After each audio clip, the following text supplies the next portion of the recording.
If you're a follower of international news, by now you would have known or noticed that there's a war going on in the Middle East. It may not be a problem to you because it is hundreds of miles away from home if you're Ghanaian watching. Until you are told that, well, Iran is a major producer of oil, which is what you need when you go to the fuel station in your locality. Now, that's where the consequence comes. That is how, as a Ghanaian, you're going to suffer. The question today on Face to Face is Israel-Iran going to be John Mahama's Ukraine-Russia? Would it going to be an excuse that will be used by this government, as was accused, or actually accused the previous administration?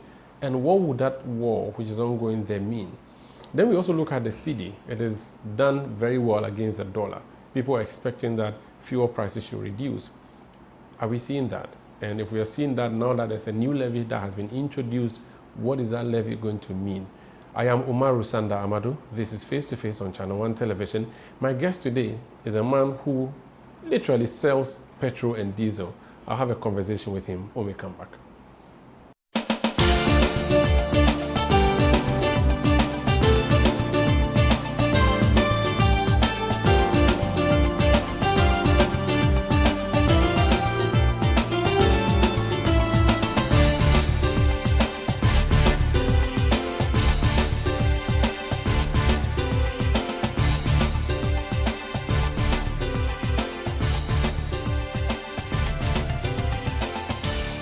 Imagine waking up to serenity every day, surrounded by nature's beauty and luxury at your fingertips in a gated estate you can be proud to call your home. Welcome to Western Villas, located at Ai Mensa, where our stunning homes redefine elegance. At Western Villas, each home is a masterpiece, designed with precision and love. From swimming pool, gym, playground, beautiful landscaped gardens and private balconies, making every day feel like a retreat.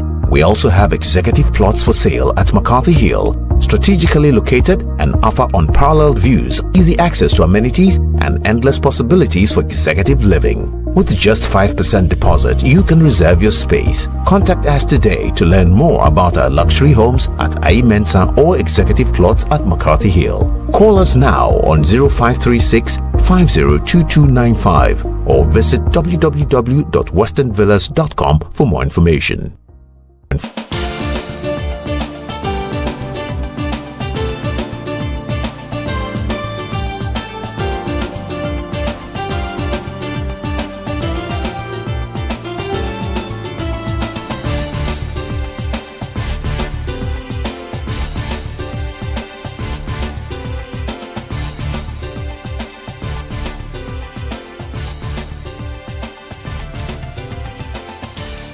So my guest is the CEO of the Association of Oil Marketing Companies, Dr. Riverson Oppong. You're welcome to Face to Face. Thank you so much. How are you doing? Doing great. Young doctor.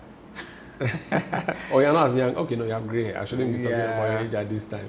Hope it's good. Everything is good. Life is well? Fantastic. Things are good? Some part.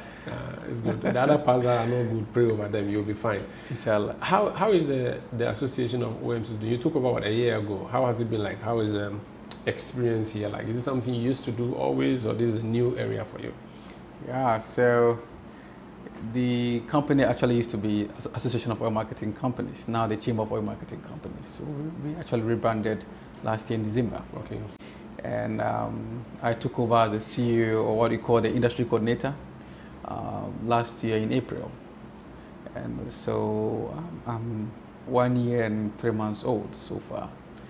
I think I took over in April, and May, the first hick was the tanker drivers on strike. So that was my first baptism when I had to intermediate between the tanker drivers, owners, the OMCs, and I thank God we were able to come into conclusion within 3 days for the tanker drivers to go to work. Mm-hmm. And side by side, we've been having a lot of engagement to make things work. It was election year, so much focus was on the election. But I believe this year we started well by organizing the downstream dialogue.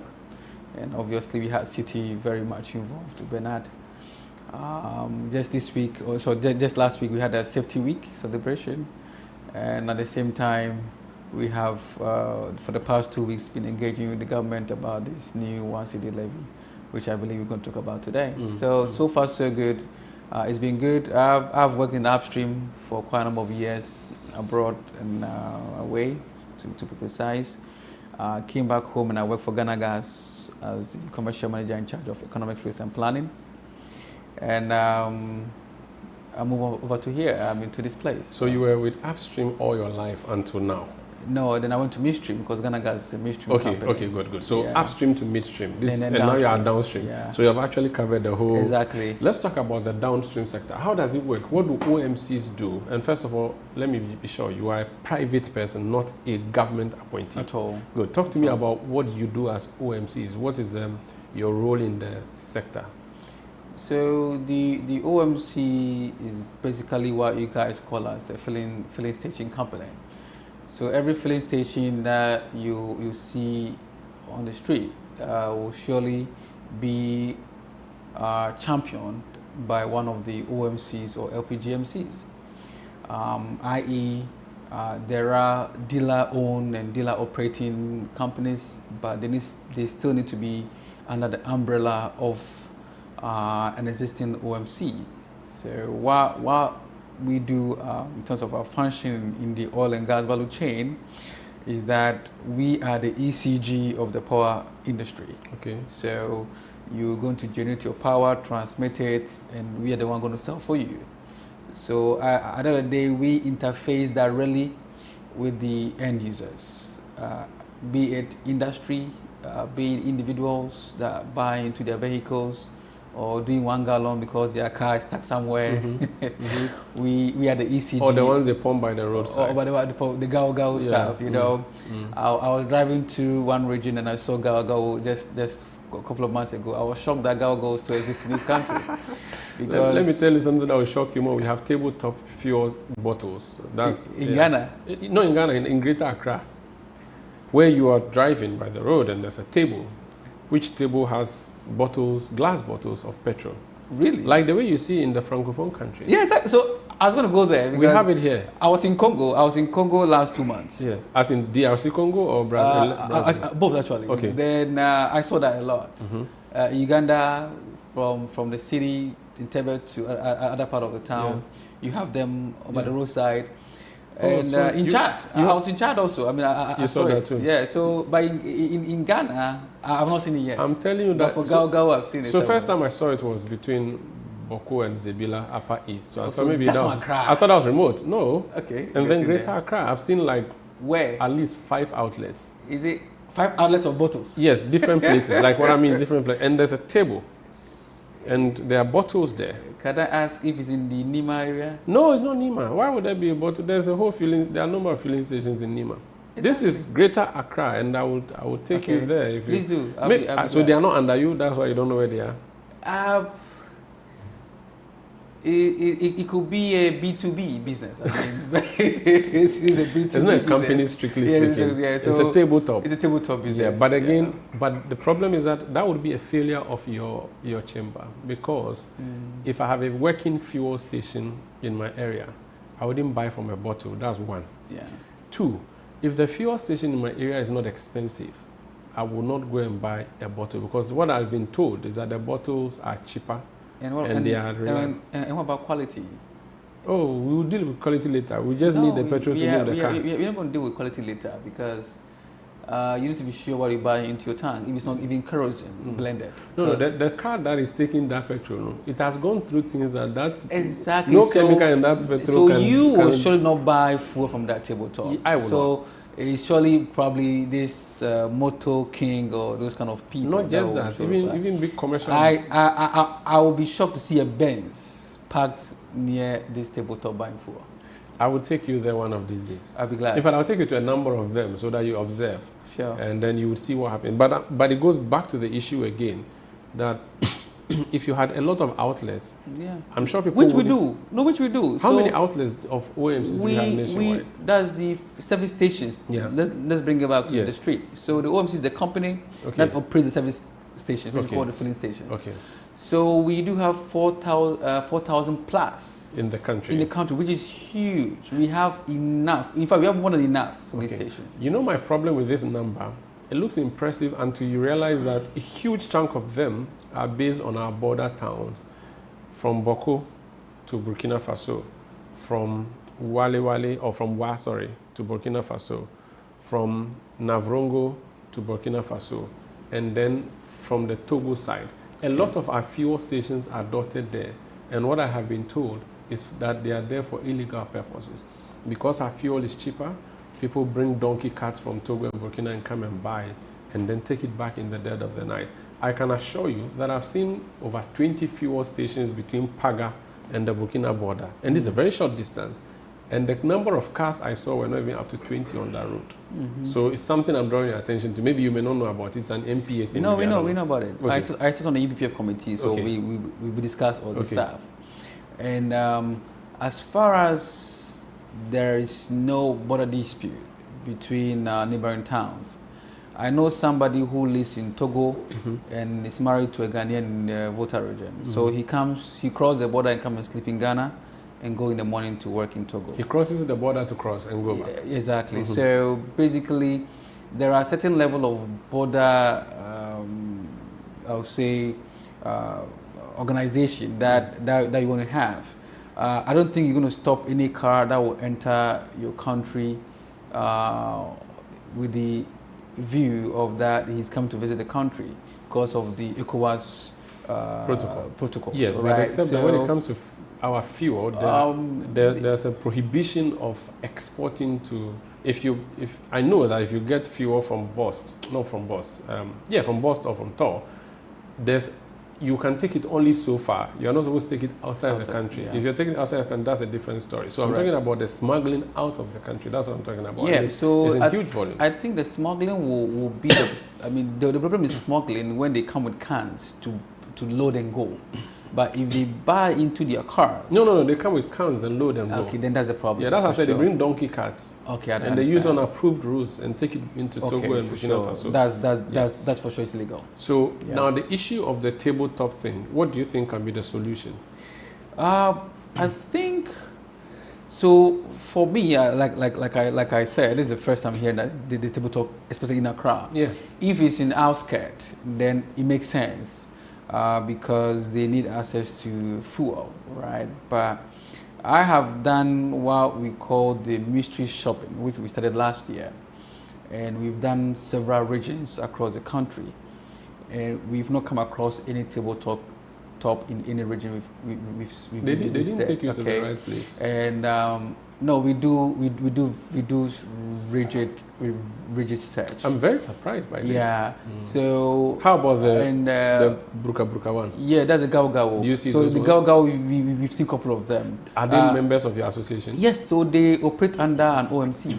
So for sure they are regulated. Okay. Yeah. So we realize that for that, GSA will go and check if they are selling 1 liter, not less than that. No cheating in their pumps. And also check the quality, if the quality is also up to standard. Okay. But one thing you realize is that, I don't know how old you are, but when we were young, Gao was the thing of the day. The Gao that I grew up to see is not the same Gao I see today in the market. Things are changing. If you look at our filling stations or our service stations, and compared to our sister countries across Africa, we have one of the best standards in terms of branding and even the setup in the space, really. So you understand, you agree with me that Gao is a thing of the past today. I mean, you don't see them rapidly scattered around. And there's like still I some said, though, yeah. No, there's some though. Yeah. I mean, don't get me wrong. Yeah. But I remember there was only 2 filling stations in my neighborhood. The rest were all Gao when I was growing up. My father used to go and buy from Gao.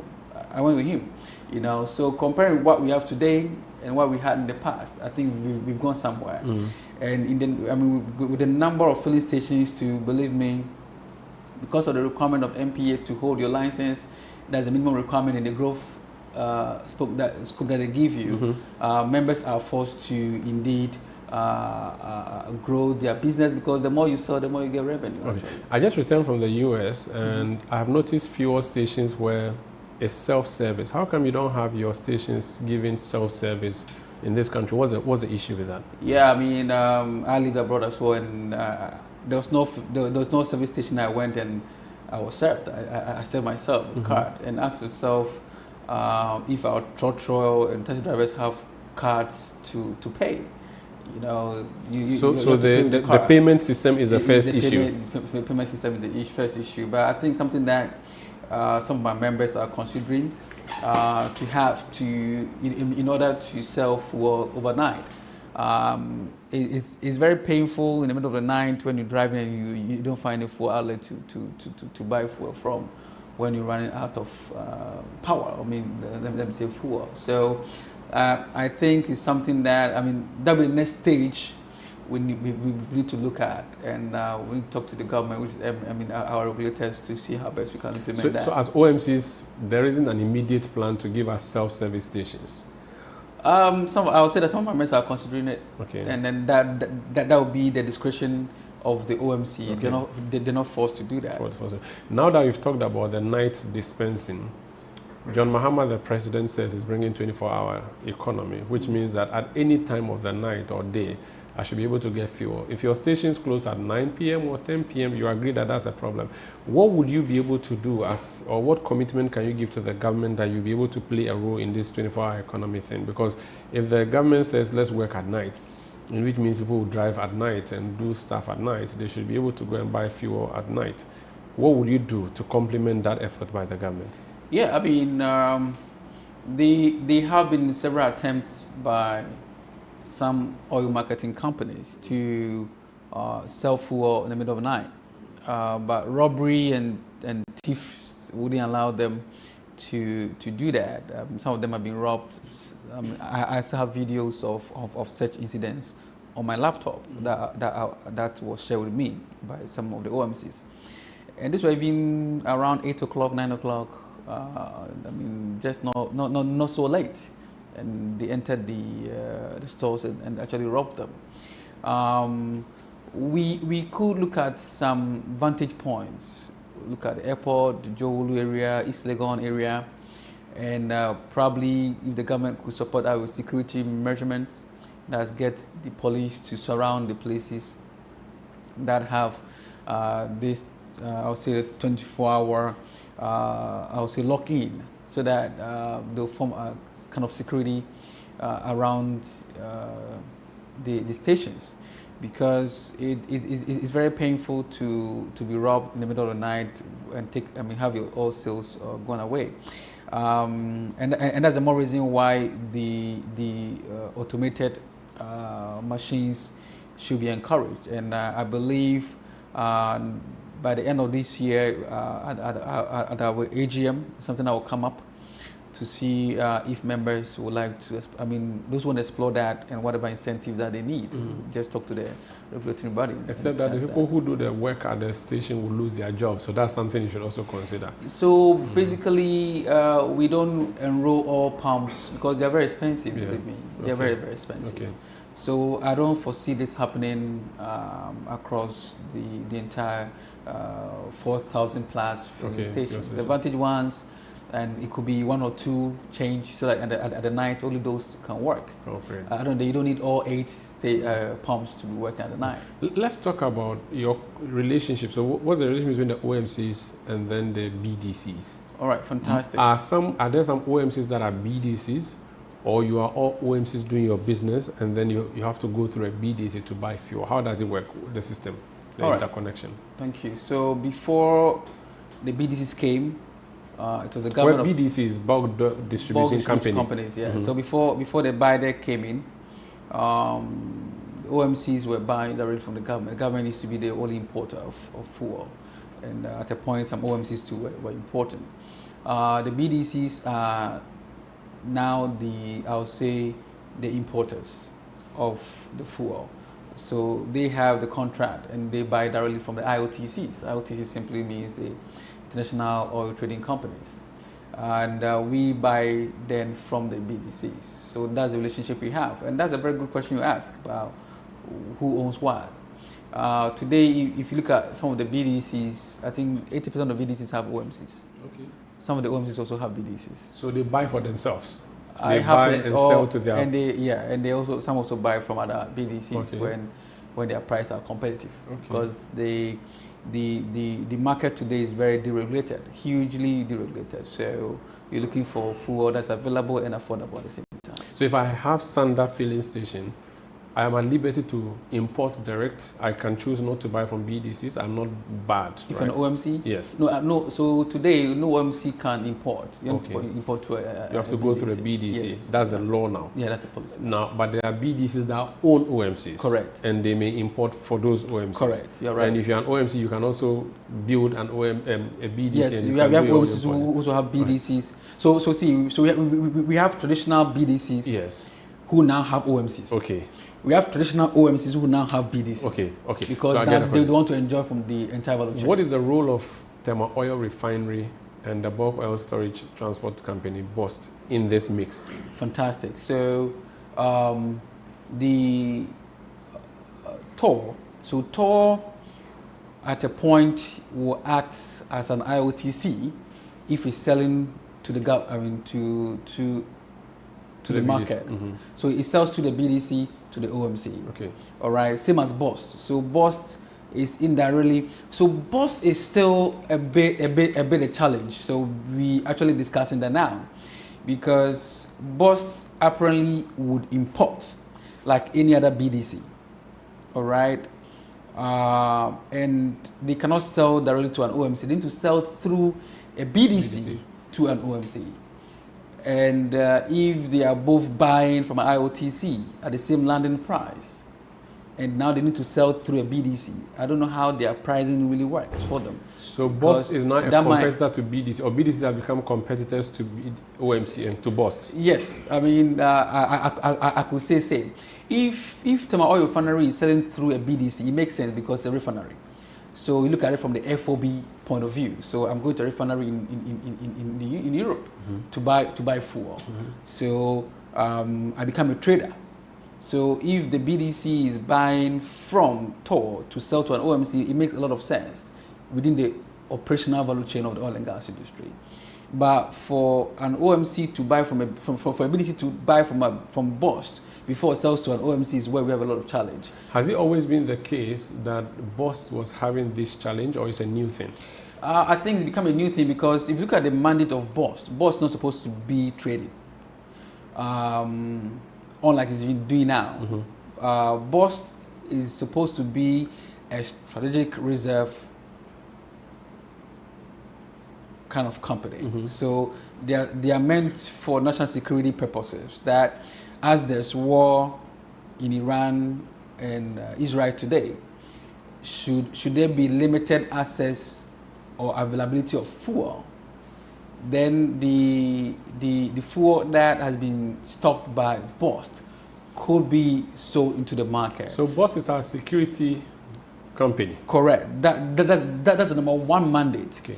And that is why you see them having tank farms across the country, Bupe, Miami Water, Kumasi, Takrady, and everywhere. Yeah. So there's something also we call the zonalization. That also helps the BOST systems to work.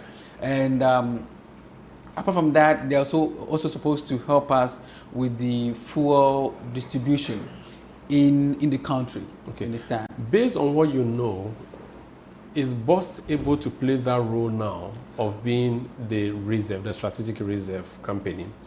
And I'm asking this to mean, I do know that there are times where BDCs keep their products with BOST. There are also times where BDCs bring and come and do their own selling. Is BOST properly positioned, considering that it has competitors in the industry, and there are also people who are doing the role that BOST should be playing, or BOST has competitors now? Would you say BOST has enough strategic reserves for us as a country based on all the things you know? I doubt as we speak today, BOST would be in a capacity to give the country a fuel, to give the country fuel to, let's say, even a week. A week? I doubt. Why? I doubt, and that is very, very terrific. It's very terrific because BOST as itself, or as an institute, does not have their own products to stock down for us. The product they have today probably belongs to BDCs. And they chat ahead with BOST today, this morning, because they wrote me a letter for stakeholder engagement on Friday. So I spoke with them asking for the agenda, what the problem was. And I realized they are suffering to get LACAN to bring products. What is that? What LACAN? So LACAN is the authority note that gives you the money to bring in a vessel to dock in order to discharge into tanks. And where do you get that? How does that operate? So basically, LACAN, you should get it from MPA. That's the overall regulator for the downstream. And why are they not getting it from MPA? Do you know?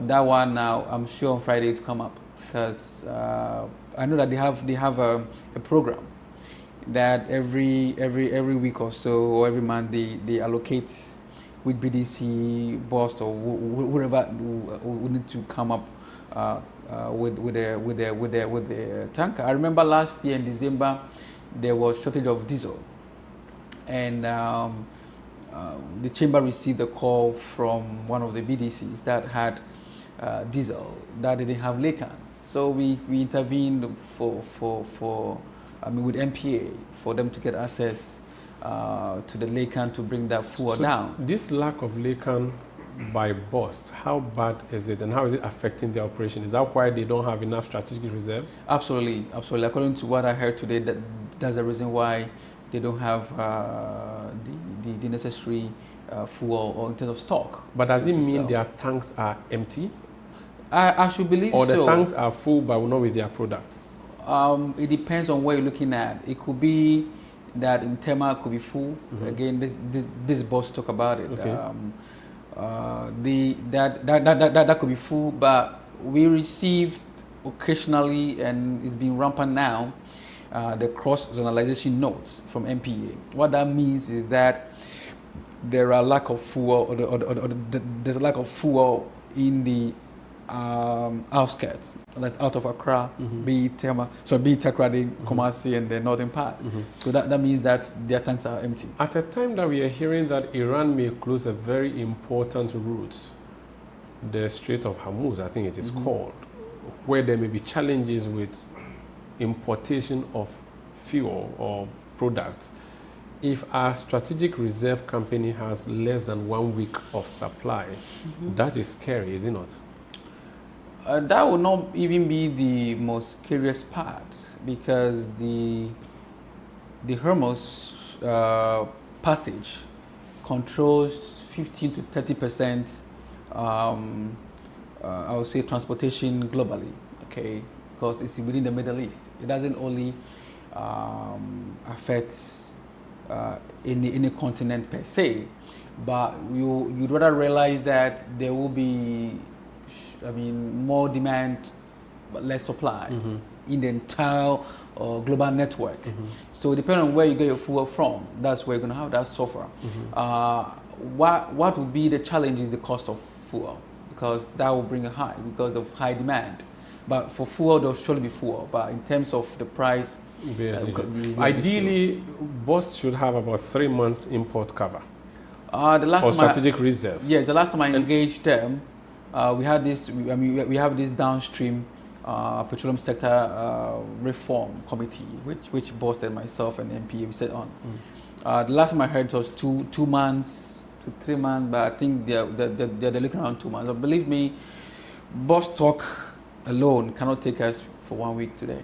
That's scary. This is Face to Face on Channel 1 Television. My guest is the CEO of the Chamber of Oil Marketing Companies. When we come back, we'll strip bare a liter of fuel. How much does the government take, and how much goes to the OMCs, those who are doing the selling? So imagine there's a ball of kinky. How much of the 5 cedis you pay goes to the one who is preparing and selling the kinky, and how much does government take in taxes? We'll talk about that in the light of the fact that there's they call it D-levy. When we come back, please stay. Imagine waking up to serenity every day, surrounded by nature's beauty and luxury at your fingertips in a gated estate you can be proud to call your home. Welcome to Western Villas, located at Ai Mensa, where our stunning homes redefine elegance. At Western Villas, each home is a masterpiece, designed with precision and love. From swimming pool, gym, playground, beautiful landscaped gardens and private balconies, making every day feel like a retreat. We also have executive plots for sale at McCarthy Hill, strategically located and offer unparalleled views, easy access to amenities, and endless possibilities for executive living. With just 5% deposit, you can reserve your space. Contact us today to learn more about our luxury homes at Ai Mensa or executive plots at McCarthy Hill. Call us now on 0536 502295 or visit www.westernvillas.com for more information.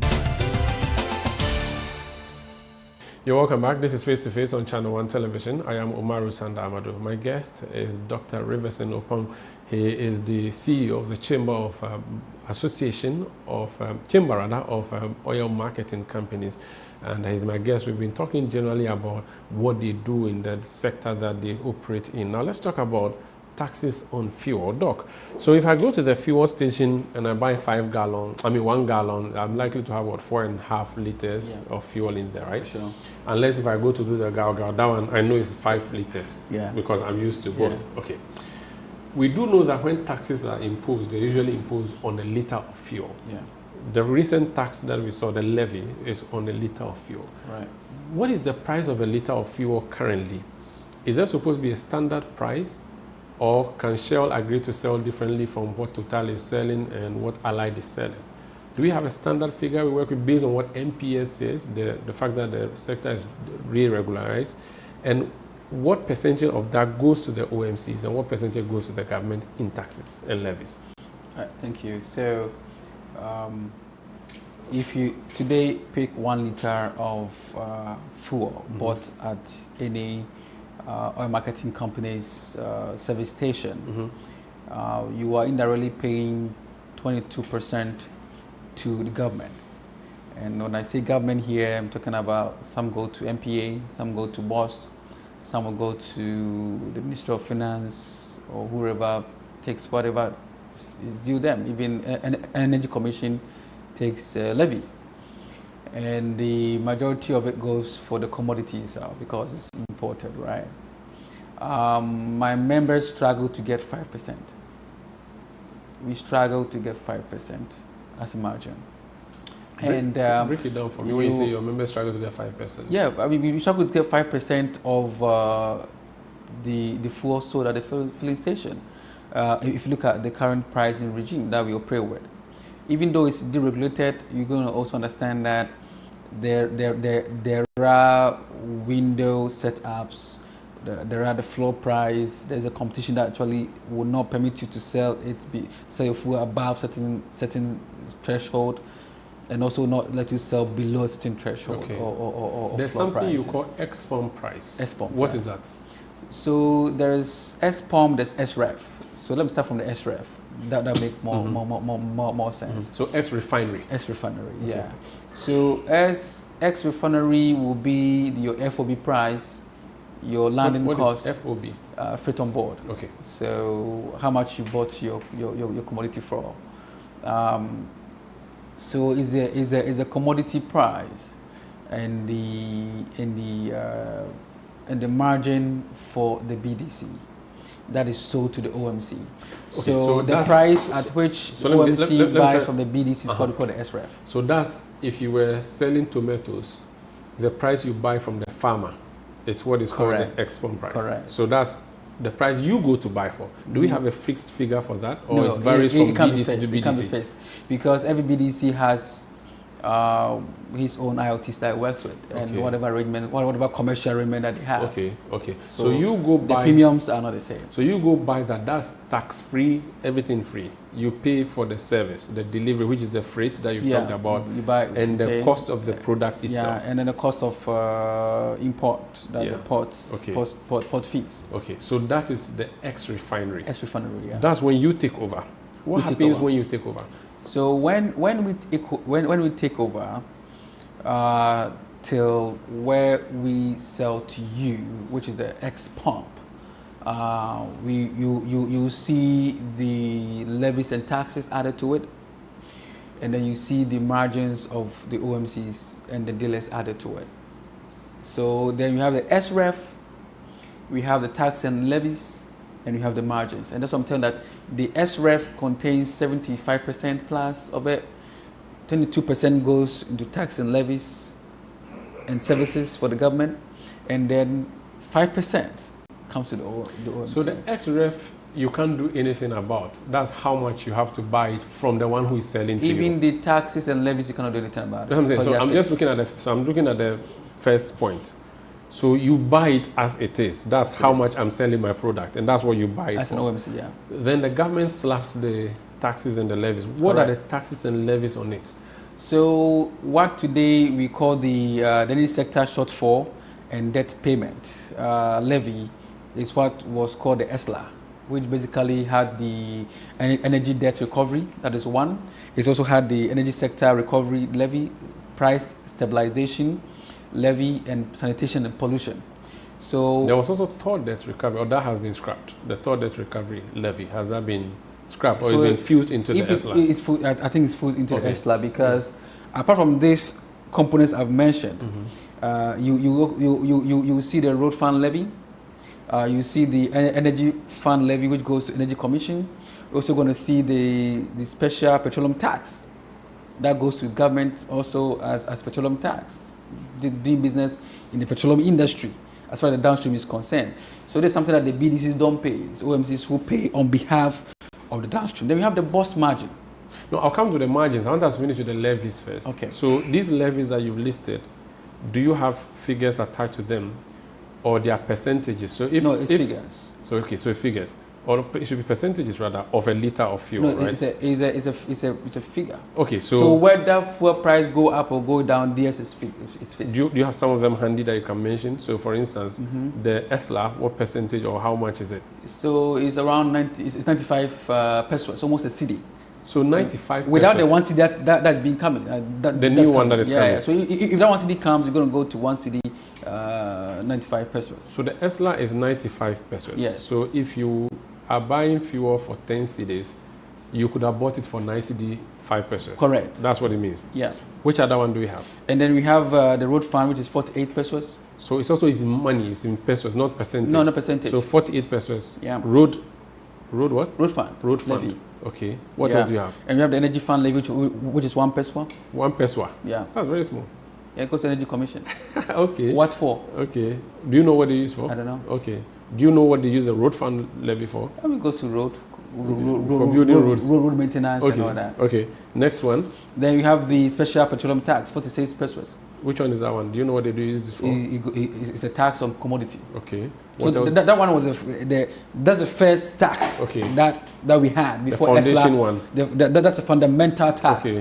Okay. Which we even have in upstream. Okay. So the downstream one is called the special petroleum tax, which is 46 pesos. 46 pesos. Which other one do you have? And then does it for the tax. So the highest is the ESLA, which is 95 pesos. Correct. So that's the highest on a liter of fuel. Yeah. All of these go to government. You collect it on behalf of government. Correct. And the government takes it from you. And most of our members even prepay this. Oh. We prepay before we pick the fuel. So when you are picking the product from Tor or from the you have paid port. already. You pay. And that was our main challenge for the implementation of that 1 cedi. Okay, the sanitation levy, where is that one? Where do you put it? Is it under the ESLA? Sanitation is under ESLA. So the sanitation and everything put together, that's what goes to. Okay, then you have margins. What are margins?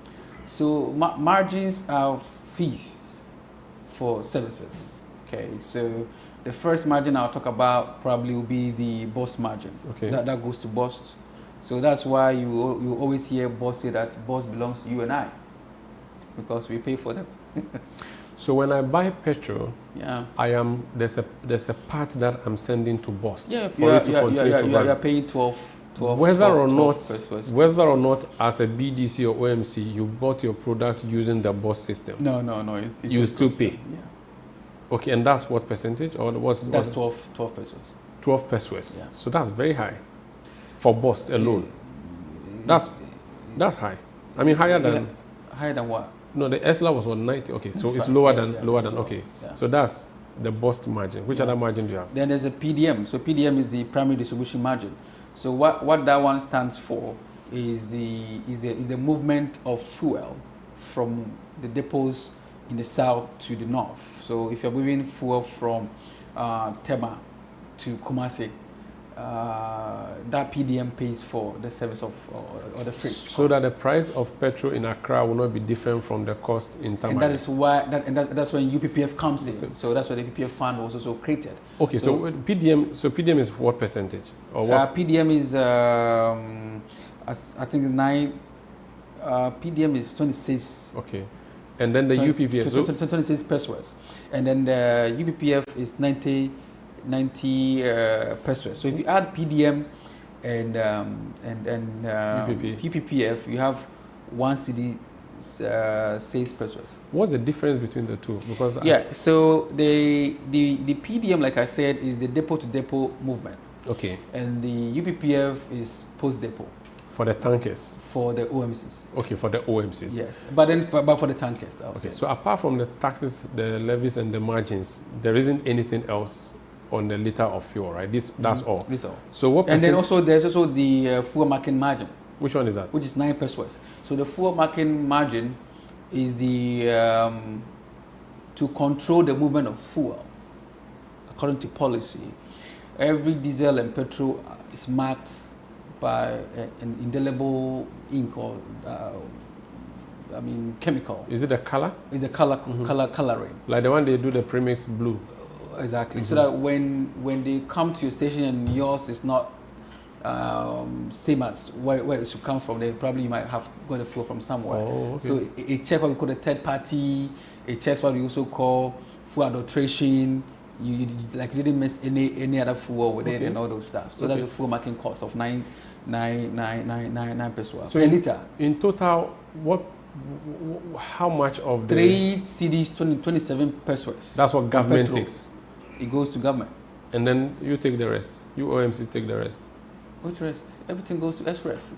You forgot about SREF. But you also have profit. Profit. So that one is it's 50 pesos, 90 pesos. So the government, so the government makes more on the thing you sell than yourself. I told you from the beginning.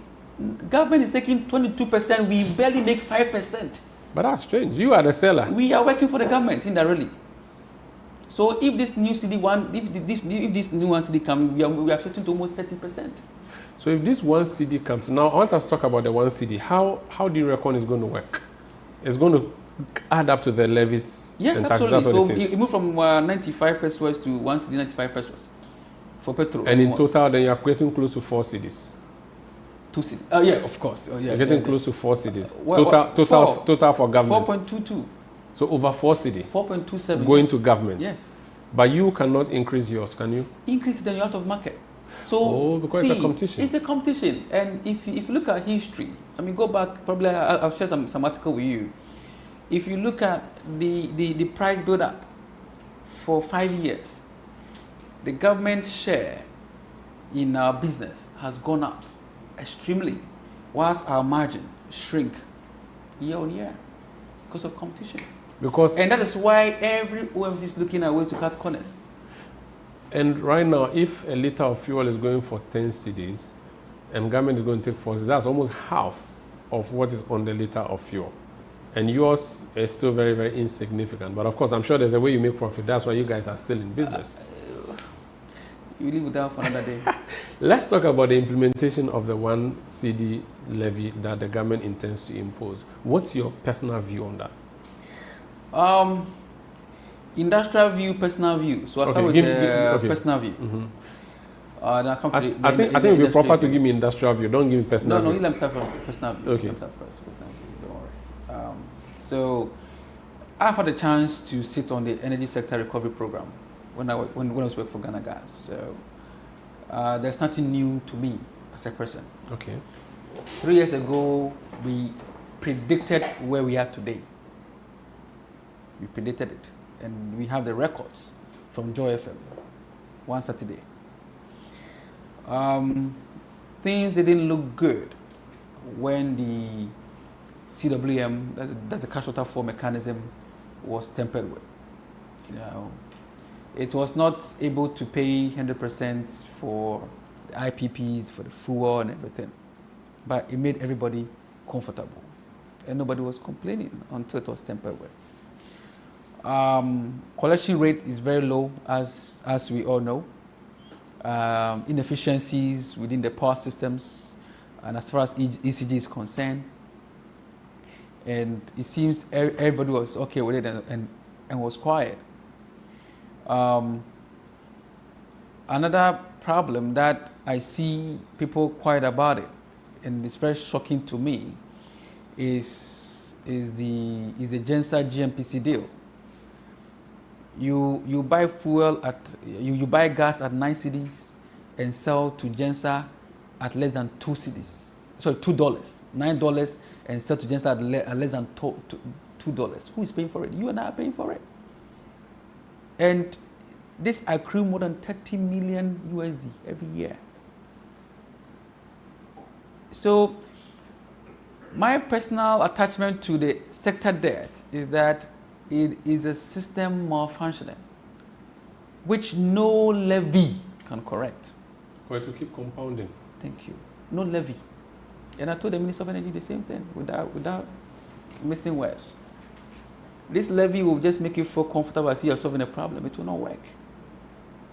Until you plug the system, make things work. Collection rate should go up ASAP. ECG has how many accounts? It's been discovered. But when we were working at the ESRP, we were disclosing only 2 or 3 accounts. You know? So because of what I know, it kind of influenced me a bit. But then let's talk about the industry. We work with industry, which for the past minutes we've been discussing where we stand and how much we contribute to the country's taxes. It will shock you to know that the oil marketing business, or let me say the downstream sector alone, contributes to about 9.5% to Ghana's GDP, twice as much as upstream. Just petroleum downstream. Thank you. We contribute twice than upstream business to GDP. 5,000 jobs, serial jobs for people. So it shows you how important we are. And the government couldn't add this 1 cedi anywhere. But your place. But our place, because he knows that we will deliver. He knows they that would have put it on communication. They would have. He knows that we are consistent in our business. We could have added to the port or road levy or whatever. Communication. Or communication anywhere. But he knew that for oil and gas business. Because who in the right system that there's already ESLA will add another 1 cedi? A cabafie, there's that. We need to pay. That's what the government has said. Do you agree? I thought that we predicted this 3 years ago. I spoke to a member of parliament for Fasa Yerebe yesterday. Mm-hmm. He said that the government is not telling the truth about what it intends to do with the money it's going to generate from the 1D levy. Why? And that they plan to use it elsewhere, and it's not necessarily going to be used to fix energy sector debts. That is the government's position. That the role of the government is to be transparent, to let the people know. When I engage the government, they promised us that every quarter they'll let us know where the money will go in. At one point, it's to pay the debt. At one point, it's to purchase the fuel. But it still has to do with power to us. Our industrial role here is to pass on this cost to the end user. And you will do that? And 100%. Or let me say 120%. Let me take a break. This is a face-to-face on Channel 1 television. This is the man who controls the OMCs that make you pay plenty at the fuel station. And he's saying to you that expect to pay more. But of course, he's saying it is not their doing. It's the fault of the government. When we come back, should we expect a reduction in the cost of fuel further based on how successful the cedi is doing? Or should we expect an increase based on the bombs that are being thrown between Israel or Tel Aviv and Tehran in Iran? That's the next question I'll ask him. And how can we really ensure that the energy sector is rid of all the challenges that we've identified so far? Please stay with us. Curious about what's happening beyond your borders? Beyond Borders takes you there. Every Wednesday at 7 p.m., join Caleb Kuda as he explores the stories that shape our world, connecting you with Ghanaians in other cultures and seeing the world through their eyes. So we've learned one thing: you leave your shoes outside. Wow. Tuesdays, you know, I won't go to Ghana dressed in a Lacoste. I would as director of operations. From international politics to the human stories that define nations, Beyond Borders brings you a fresh perspective of Ghanaians around the world, one conversation at a time. Beyond Borders with Caleb Kuda airs Wednesdays at 7 p.m. only on Channel 1 TV.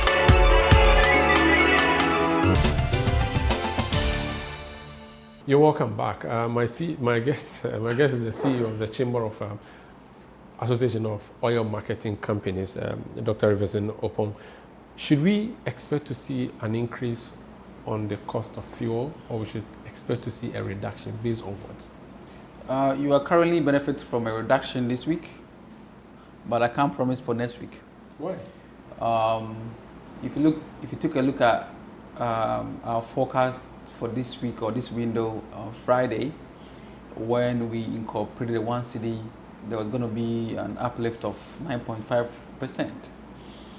And when we got a directive on Saturday that the one cedi has been suspended, it brought things to same level, because as the cedi was appreciating just a little bit, the international benchmark prices were also going up just a little bit, so they actually buffered at the point.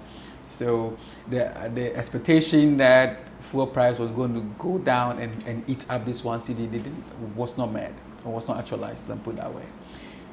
So today you see that we are experiencing a 2% only reduction in the pump prices.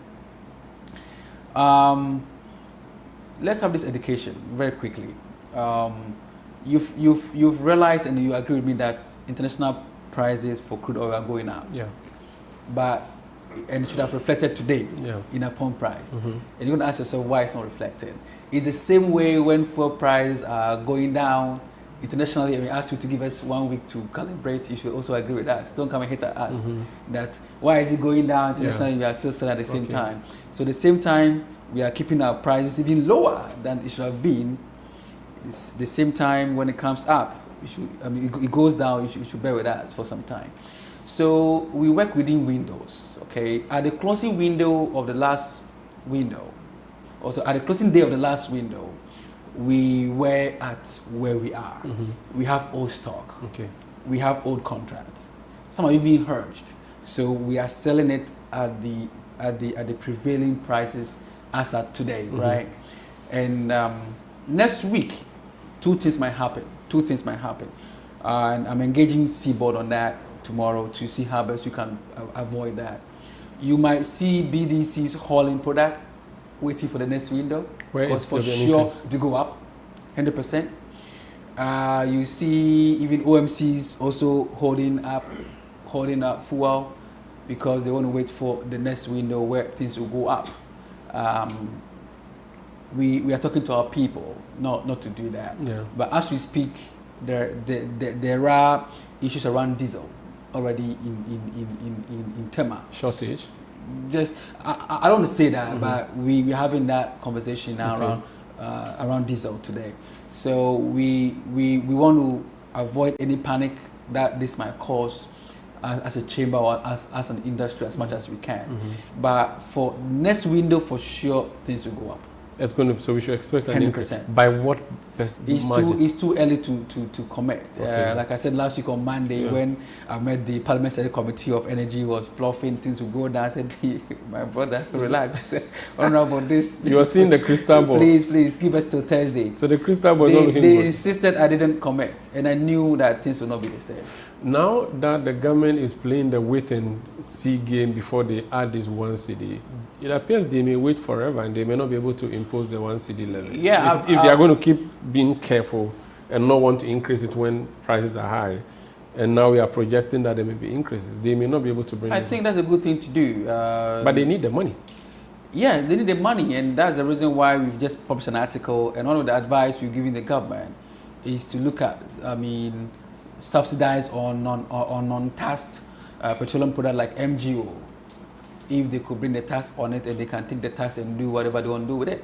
Because as it stands today, there's no much ESLA or other taxes on MGO. What is MGO? So that's marine gas oil. Okay. But that's not heavily patronized like the amount they want. They may not get much. It depends on how much you're looking at. Little drop of water, right? Okay. Last year alone, the government would have made almost $500,000 based on the volumes of MGO that went to the market. So you agree that they should look elsewhere for this money. They shouldn't put it on at the initial stage. Now that they cannot add it, they can look at elsewhere. And I'm giving one of them. But if they say they are adding, you have no option than to implement just for them. implement and give it to you. You and I will pay for it at the pump price. I don't like how you are happy that you are just going to do what you have to do. What do you want me to do? I don't know. Do something. I'm getting only 5%. So you benefit. So I should cover then I have to give you all my 5% on the pumps. Give us 1%. Give us 1%. And that 1% will be how much in pesos to take care of the 1 cedi. Dr. Riverson Oppong, CEO, Chamber of Oil Marketing Companies. Thank you for joining us on Face to Face, and wish you all the best in your office. Thank you so much. I am Umaru Sanda Amadu. This has been Face to Face on Channel 1 Television. Thank you for watching.